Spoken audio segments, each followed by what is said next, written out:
Hello everyone, welcome to another tutorial. My name is Joseph Abba, and in this tutorial I'm going to guide you on how to deploy your Go application. What we are going to do in this tutorial, most people overlook a more simplified approach and instead go for something more complicated like Kubernetes, which is not a bad idea, but for me, until you are ready to spend a lot of money, I don't think there is a need for you to go and start spinning up Kubernetes clusters.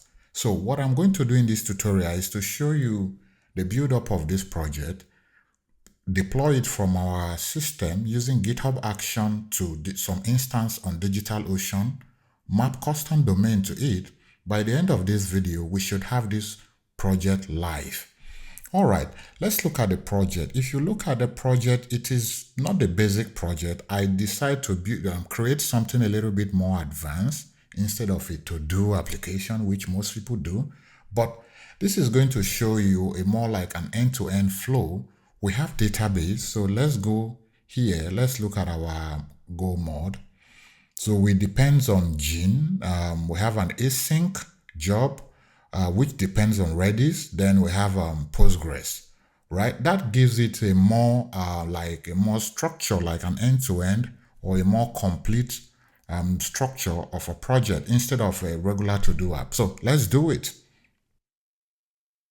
Now we know we are going to need, so let me create, I have a small plan here actually. So before I did like the test of it initially. So we are going to set up our server, configure it. We have the code on GitHub already. And then connect GitHub Actions. We have that in there. We are going to connect the GitHub action to our server using SSH key. And then we're going to map a domain, which is something I've already put the DigitalOcean name server, and then we are going to connect it. All right, let's do it.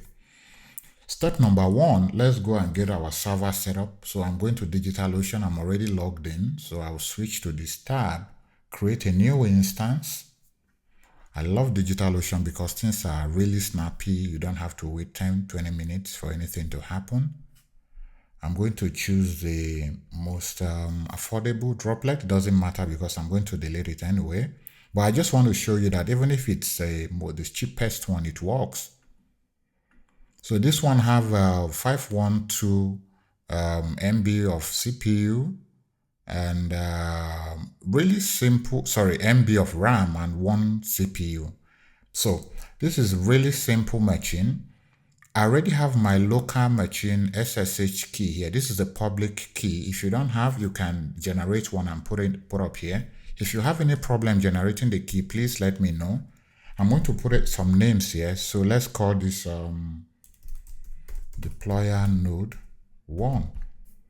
All right, so everything looks good. San Francisco, Ubuntu 22.04, and everything look fine to me. I'm just going to go ahead and click on create droplets. While it's creating, let's go back to the code and look at some things. If you look at the structure of the project, we have some things going on here. This is the folder layout of the project. We have this make file. We have a Docker Compose that has nothing to do with our deployment. This is only used for development. So I'm not going to talk about this. But this make file is interesting because we have a target called build here, which we are going to run as part of our GitHub action process. When the build is executed, we generate two binaries. One is for our local system. Then there is a second one for Linux, which we are going to deploy to our server. So when you run build, when I go here, let me delete the bin folder quickly. When I say make build, great. You see now the bin folder is back, and we have, this is the one for our local system, and then we have a second one for Linux here. This is the one for Linux we are going to deploy. Please remember the folder part is very important. All right. Then we also have this .env file that that we use to store our environmental variables, we need to take care of that as well. So that means we're going to need an EMV file. All right. Now, in order to put all these things together, so we are going to need Postgres, need a way to manage our secret. We are going to need Redis. And lastly, we need to map a domain, right? So let's check the server. Server is ready. So I'm copying the IP address. Going to come here, enter. It's asking me, I'll just press yes.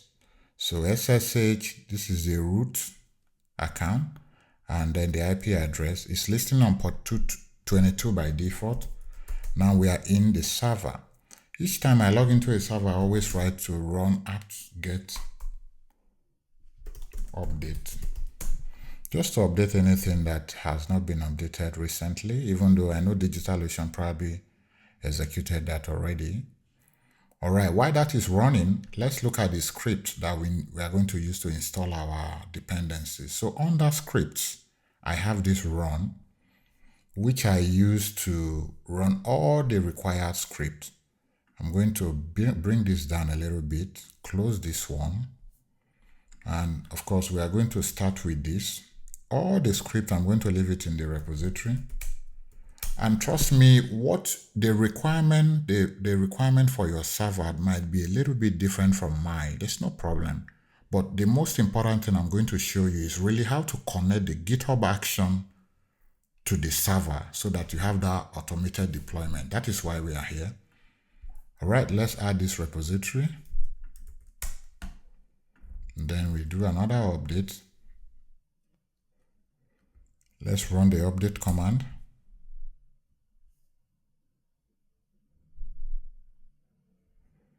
After that, I'm going to set the time zone to Lagos. If you haven't been to Lagos, please come visit. All right, we need to create a user called deployer and the user home directory. Let's force the user to change their password when they first log in. All right, after that, I'm going to run this one again. All right, now let's turn on firewalls.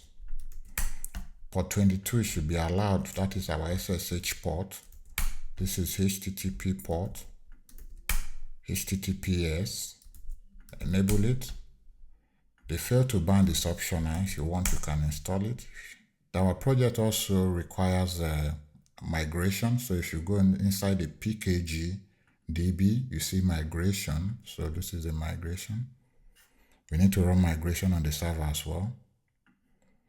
So let's run this code to download the migration program from GitHub. And then we move it. Now I should be able to run migrate on the system. Fantastic. We're almost there. Install Postgres. All right, now that we have Postgres installed, it's time to create some database. So we create a database and also a user and a password. That is the user and password we are going to use for our connection. Because I'm using the UUID, I need to also add this extension, right? That takes care of Postgres. Now for Caddy, let me show you Caddy before I install it. Caddy is like Apache, Nginx, great server, written in Go, very fast. The reason I'm using Caddy here is because it gives me TLS certificate for free. As soon as I map my domain, I get a TLS certificate. So I think it's really,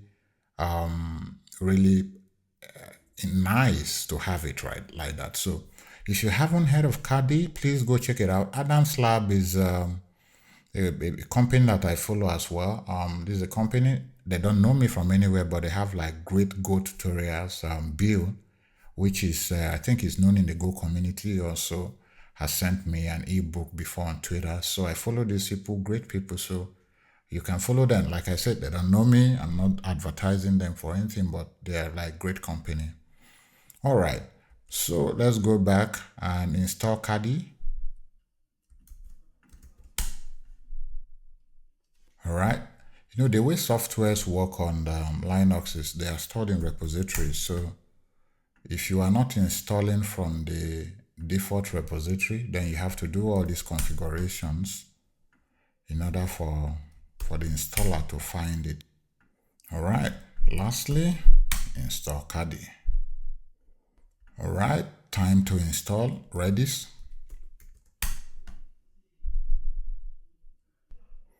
After that, we can enable Redis to auto start when the system starts. So I'm going to reboot the system and we'll be back. Let's try to connect to the server again. Great, we are in. Remember, we should, let me log out one more time. I'm going to connect as this user.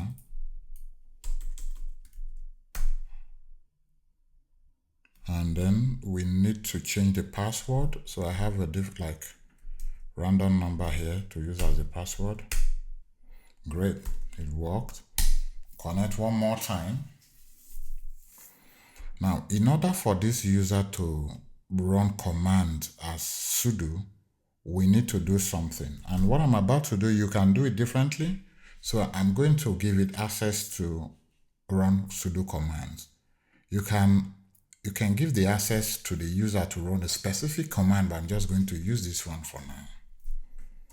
So I need to go in back as the root. I'm going to run this command. Then I will go down. So look for the sudo as allow group user privileges. I usually put it around here.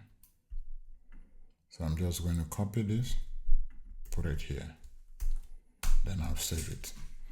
Basically what I've done is we can run command without password with that user. So let's switch to that user.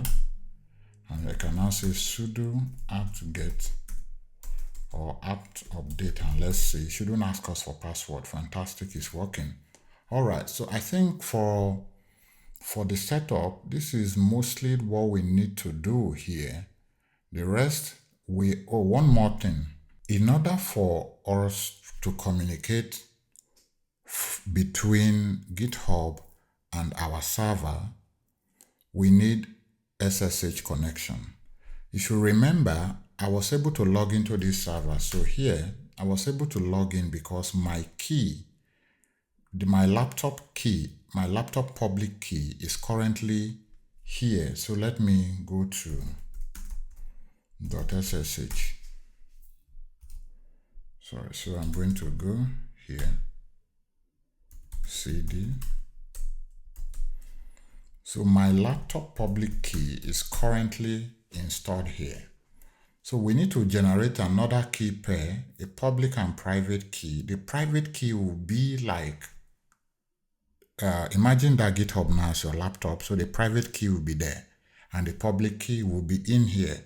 That gives GitHub the access to your system. Basically, that is the most important thing here. But also you need to, because of how this program works, you need to generate the key in a certain way. So I won't be able to use the default format. So let's go and look at the action quickly. I don't know why I can't copy this su deployer. All right. So let's go to GitHub. Now this is the program. This is the action that we are going to use. So to generate the key, you have to use this command. So I'm going to come here. I will just update the email a little bit. If you like, you can put your email, deployer. So it's generating. I'm going to name it deployer. Yeah. I won't put any passphrase. Everything looks good. The SSH folder, cat. Right, so this is it. So I'm going to copy this public key And if you can actually generate the keys on your laptop and you bring the public key here in this place, the file actually doesn't need to exist. You don't need the file here anymore. We can delete it if you want. Then this private key has to be private. So this is what we need to take to GitHub. But because I want you to see everything I'm doing, I'm going to cut it so you can see the content. Don't worry, by the time you are watching this video, everything here will be gone. I just copied it and I'm going to come to this action. So this is our repository, settings, GitHub, sorry, let me do it one more time, settings. I'm coming to secrets and variables, actions. Remember I showed this to you at the beginning of the video, secrets, prod SSH key. I want to edit this one, then paste it. Make sure that you don't paste anything extra, update. Okay, it's asking me for password. Right, that's good. Then the database connection, while we are here, we should update it as well. So let me go here. Remember, this is the user, the password and everything. Since I use the same username and password and everything, it should work because I already tested it, right? And what else? Everything else should be fine. Let's go under variables. Our SSH host, we have to change this to point to our server. So this is the IP address. This was the old one I used. And the user and everything. So this is the user and everything looks okay. So what's next? Let's look at the deployment script. Back to GitHub deployment. So when we add the host, copy the binary to the server, we are using resync. We copy the folder, which is the migration folder. We copy the Caddy file. Let me show the Caddy file. And this is how we are going to map our domain, which I will do. In short, let's go ahead and do that straight up so that DNS sometimes get crazy. Networking, domain. What is the domain? This is the domain itself. Right, add it. And demo is I'm going to use a name. Then this droplet, right? Okay. So this all the configuration that you need for the Caddy. Honestly, this is the most simplest configuration I've seen, simpler than Apache or Nginx, and you get TLS certificate with it. So I think it's fantastic. Copy the Caddy file. We need to copy the service script. Now, what does the service script does? This is also important because the service script is what is responsible for restarting and managing the life cycle of the application itself. So this is it. Now, if you are in the server, like we're in the server right now, we can do, let me go inside the server. I'm able to type systemctl status Caddy, for instance. So systemctl is managing Caddy. So let me exit it. If I want to restart Caddy, I just type systemctl restart. So we need something like this for our own program. That is exactly what the service script does for us. So let me show you the content of the service script. I think about 50% of it is just comment. The description of the service, just basically some basic settings, and the type is executable, the user and the group, which we already have. We created the user and the group already. Environmental variables, so in case you want to put anything here, you can put. Working directory, this is where we're working from. This is the executable that we want to manage. And then we want to restart on failure after 5 seconds. And just basic settings. If I take out all the comments, everything would be almost empty, right? So this is the service script. When we copy the service script, we need a way to create our .env file. So, but here I'm doing a little bit more. First, we go into the server. I just want to print out the current working directory. So where we are, the present working directory. Then I created a custom here. The reason why I'm doing this, let me show you something that is a small script here that I'm going to show you. This migrate, we need this environmental variable to run migration. So what I'm doing here, I created a file here called custom, then put this variable inside. Then I source it. Basically, sourcing it means I can show you an example quickly. Let's say I say export AJ is equal to test. Oh, okay, so let me say touch AJ, and I can copy something like this. AJ, export AJ equal to test. Right, then if I source AJ, this AJ capital letter now should be available as a variable here. You see, so we have test, right? That's exactly what we are doing. When we are done, I can remove it now. AJ deleted.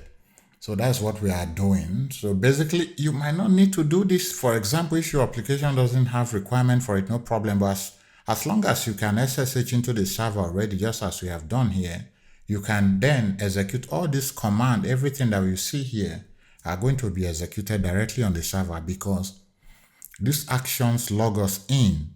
And as soon as we are in, we are able to execute all these commands by ourselves.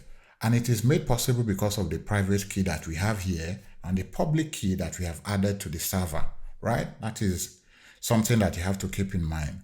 So I created the .env file, then I appended all the environmental variables, bringing the values from either the secret or vars. You can move all these into the variables if you want. Then what I just did, I sourced the custom, run migration, copy the service script, enable the service, restart the service, copy Caddy, and then I restarted the Caddy file. That's it. So what we are going to do is time to send it up. Before I do that, let me open routes. I'm going to add another endpoint. Okay, since we have health check endpoint, we can add something to it. Okay, let's say success. Let's change OK to success, right? So what are we committing? The run command. I don't think I changed anything there. So let's add this. Git commit update message or something, and then GitHub push, right, to be pushed to main.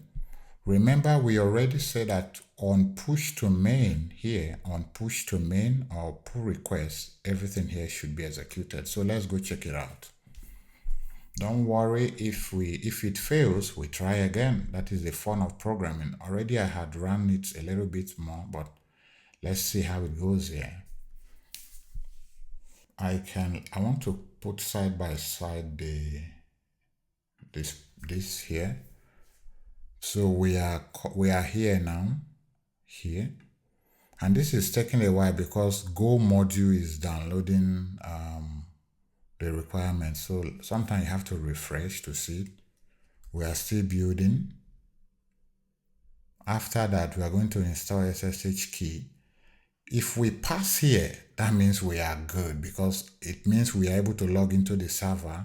Fantastic, all that works. We're able to copy. We're able to copy the migration, copy Caddy file. We're able to copy the service script. Wow. And it was successful. Fantastic. Now, does it mean that everything is working? Well, where's the domain? Demo.abajoseph. So let's do the health check. Fantastic. Our server is on. Remember, we put a message of success. Let's add one more endpoint to make it more exciting. So routes, I'm going to say v1.get post. I can put the code in, instead of doing it in line, let me say list post. Please, if you guys are interested in tutorial on how to design API, please do let me know. List post, and I go here, I can in the API post.go package main function. We are going to attach it to our server variable. So it's using gene, so gene.context. All right, ctx json http status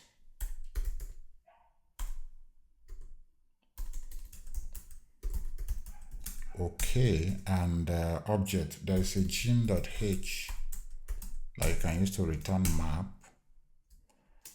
What do we want to return here? Honestly, I'm just going to say post, and then maybe a slice of string. You see, I put an arrow function, so I can say test 2. Right, so we have one more, and we have one endpoint. I'm going to run a quick check.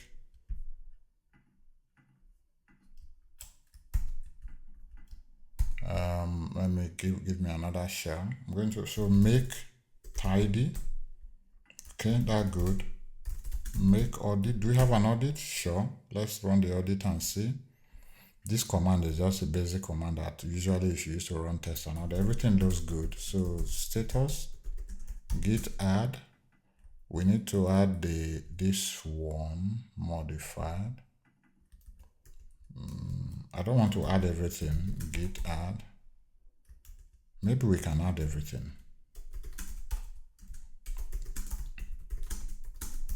Add a post endpoint. Git push origin main. Now let's wait for the action to run. It's already running. And this is a fun of continuous deployment. You have if you want to add one step to do the testing, it's really easy. And so before we build, we can here name test run make the make audit also run test. So I just use that, and I'm going to say git add audit before deployment. Before I push it, I want to make sure this one has passed. So we are still running, building. Okay, looks like everything passed. Right, now how to test? Let's go to let's refresh. That looks good. How about the endpoint? Posts. Looks great. See the new endpoint we just added. So this is it. We can, I wanted to just push this one as well so that test can run first. Make audit. Hope I didn't misspell it. Great. So that is coming up, and as soon as we push, we're about to run another one. Another one is running. So thank you so much for watching this tutorial. If you want more tutorial, please suggest some tutorials in the comment. Everything that we've done here, we created an instance on DigitalOcean. We installed all the requirements. The requirements can be different for you, but the most important thing is you have your requirements in the server, and after that, we generate the SSH key, we put the public key in the server, and then we put a private key on GitHub, and we use these actions to connect everything together. So really good. Now, the next question you might be asking is, how can we run this program? For example, if we want to deploy to 4 or 5 servers, that is where the metrics strategy comes in with GitHub Action. And that is the next thing I'm going to show as a follow-up to this video. In that video, what I'm going to do, instead of just one instance, we create multiple instances, then we use a load balancer. So this domain will be pointing to the load balancer. So see you in that video. Bye for now.